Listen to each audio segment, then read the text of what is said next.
Halo teman-teman, hari ini kita akan ngebahas kesalahan trader pemula. Tapi sebelum kita mulai pembahasan hari ini, aku mau ngingetin teman-teman dulu, Pak. Iya. Guys, aku mau ngingetin nih, kalau sekarang di Instagram kita lagi ada sekolah trading MFX atau STM. Jadi, MFX mengundang 6 komika yang mau cari cuan tambahan dari trading forex. Komika ini kita bagi ke dalam 2 tim GJLS dan tim JLS. Tim GJLS terdiri dari Hifzi, Rispo, dan Rigen, sedangkan tim JLS terdiri dari Yuda Keling, Joshua Suherman, dan Arif Brata. Nah, pasti nih kalian udah follow MFX Indonesia buat nggak ketinggalan keseruannya. Oke, segitu aja. Langsung balik ke video. Nah, makanya aku mau denger nih dari Pak Dwi. Waktu dulu jadi pemula tuh ada kesalahan-kesalahan apa supaya teman-teman di rumah nggak mengulangi kesalahan yang sama? Sharing nih ya. Sharing, Pak. Yang pertama, trading tanpa rencana. Trading tanpa rencana, Pak? Ya, tiba-tiba masuk posisi, nggak tahu alasannya kenapa. Malah bisa cuma ikut-ikutan teman gitu ya, Pak ya? Iya. Dan aku yang lebih parah lagi tuh, aku cuma buka aplikasi, asal-asal pencet doang, Pak. Bener-bener nggak ada rencana sama sekali gitu. Itu sama kan sebetulnya, tanpa rencana gitu. Dan itu sebenarnya akibatnya kan bisa fatal banget ya, Pak? Fatal. Kalaupun untung ya keberuntungan. Nah, jadinya cuma ngandelin hoki nih. Iya. Oke, kalau gitu yang kedua nih, Pak. Yang kedua, biasanya kita pengen dapat profit yang gede dalam tempo yang cepat, benar nggak? Bener banget. Itu apa ya, trader pemula tuh pasti tuh pas pertama kali mulai trading, semua ngalamin itu. Karena ngerasa ngelihat, apa yang namanya, Pak? Kisah-kisah sukses trader gitu ya. Iya, pengen ngerasa sama. pengen sama, pengen buru-buru dapat profit yang gede-gede gitu, Pak. Ya wajar, tapi salah. Kenyataannya gimana, Pak? Kenyataannya kan harus tahu juga realistis yang terjadi di pasar tuh seperti apa. Contoh, kita trading euro US dollar sekarang. Target untuk rentang menurut data terakhir ada 100 pips. Pergerakan perharian itu 100 pips Ya, Euro rentang USD. 100 pips. Tapi kita tempatkan TP-nya itu di atas 100 pips, 200 pips, 300 pips. Kan nggak masuk akal. Tapi berharap dalam hari itu bisa Selesai gitu kan, nggak masuk akal ya, Pak ya, benar. Selesai 300 pips, nggak masuk akal. Cuma kalau kita ngomongin soal apa ya, ekspektasi yang kegedean nih, Pak, aku juga sering banget apa ya, ngelihat orang yang cuma mikirin cuan sama profitnya tapi resikonya enggak. Ya, mana nih? Ini nggak dipakai. Nah, ini ada hubungan sama kesalahan pemula berikutnya nggak nih, Pak? Ketiga, dia tuh nggak siap rugi.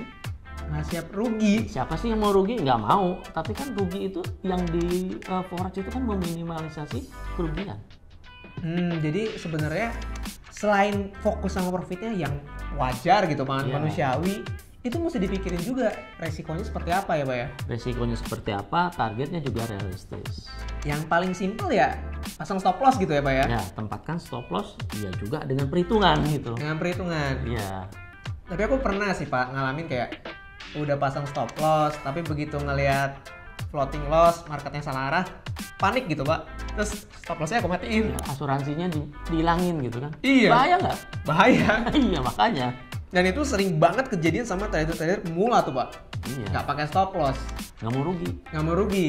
Padahal sebagai trader harusnya mau siap untung, harus siap rugi. Itu namanya antisipasi. Antisipasi. Ya. Oke, ini kita udah 3 kesalahan nih, Pak. Kesalahan yang keempat apa, Pak? Selalu pakai emosi kalau trading. Emosi. Ya, emosi dalam arti kata kalau kita loss sekarang, masuk lagi, hajar lagi. Oh, Ya, kan? kabarnya sebutannya itu ada, Pak, revenge trading gitu ya, Pak ya? Nah, itu nggak boleh. Nggak Nggak boleh boleh. sama sekali. Haram. Kalau pakai emosi, kita bisa emosi untuk dapetin gede, juga emosi untuk membalas posisi yang kesalahan. Mungkin nih, Pak, buat ngingetin teman-teman di rumah nih, 2 emosi yang paling berbahaya nih di trading tuh apa sih? Serakah. Rasa serakah sama Kemudian rasa takut. takut. Takut salah nggak pakai stop loss. Hmm. Ya kan? Serakah. TP-nya dimundur-mundurin. Jadinya untungnya tipis-tipis atau malah jadi loss gitu, Pak ya? Iya, karena kan sebetulnya marketnya itu dinamis. Nggak ada yang tahu 100% harga ke depan mau kemana. Jadi sebagai trader itu harus bisa mengontrol emosi, bukan tanpa emosi, mengontrol emosi. Emosi ya wajar, pasti ada emosi di kita. Mengontrol emosi. Oke, kesalahan trader berikutnya gitu, Pak. Nggak fokus. Nggak fokus. Nggak fokus dengan apa yang kita amati sekarang. Kalau dari pengalaman Pak Dwi sendiri, Pertama, kita sudah punya sistem yang betul-betul bagus. Tapi masalahnya sistem yang kita anggap betul-betul bagus ada 4. ada 4. Ada 4 contohnya. Semua sistem dipakai. Jadi kayak Semua strategi dipakai dalam satu bingkai gitu. di kepalanya tuh ibaratnya menganggap oke, kalau strategi A bisa untung sekian, 100, strategi B 100 lagi? 100 lagi digabungin untungnya 200. Iya, padahal nggak seperti itu. Padahal nggak seperti itu. Yang ada malah begitu strategi-strateginya dicampur-campur, gabungin, Beradu. malah ngaco ya Pak. Malah ngaco. Probabilitasnya malah berubah gitu, Ya, hancur ya Pak. Itu nggak fokus terhadap strategi.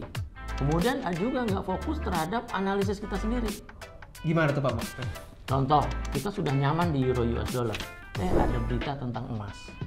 Aduh, tergiur. Ya tergiur, masuk lagi gitu kan. Padahal strategi yang kita laksanain itu mungkin belum tentu cocok untuk di produk yang lain. Oh, dan ini Pak Dwi juga udah pernah bilang nih, aku inget banget. Kalau kita masih awal-awal, masih pemula, ya fokus dulu aja ke satu produk gitu ya Satu Pak ya. produk dulu yang kita buat nyaman. Yang kita buat nyaman. Kalau dulu Pak Dwi waktu awal-awal banget juga mulai belajar dari Euro USD dulu. Euro USD dulu. Karena apa? Menurut saya gampang dibaca sih dari pergerakan dolar dalam macam teknis tuh, Bet. Teknis ya. Nanti aja kita bahas. Oke.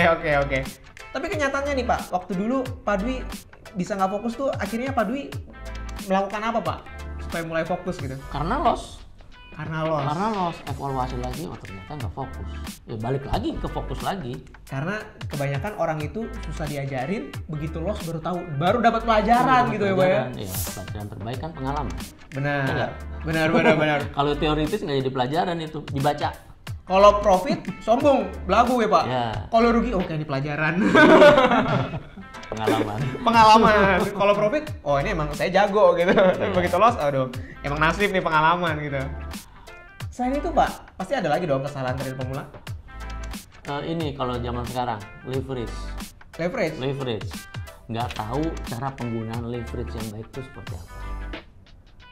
Contoh Pak. Contoh, kalau sekarang kan kita pakai 1:100. Cocok nggak dengan sistem trading kita? Nah, itu harus ada perhitungannya. Ada perhitungan khusus untuk pakai. Apakah harus pakai 1:100 atau pakai 1:500? Macam-macam. Nah, kita 1:100 itu juga cukup aman untuk transaksi. Menurut saya seperti itu.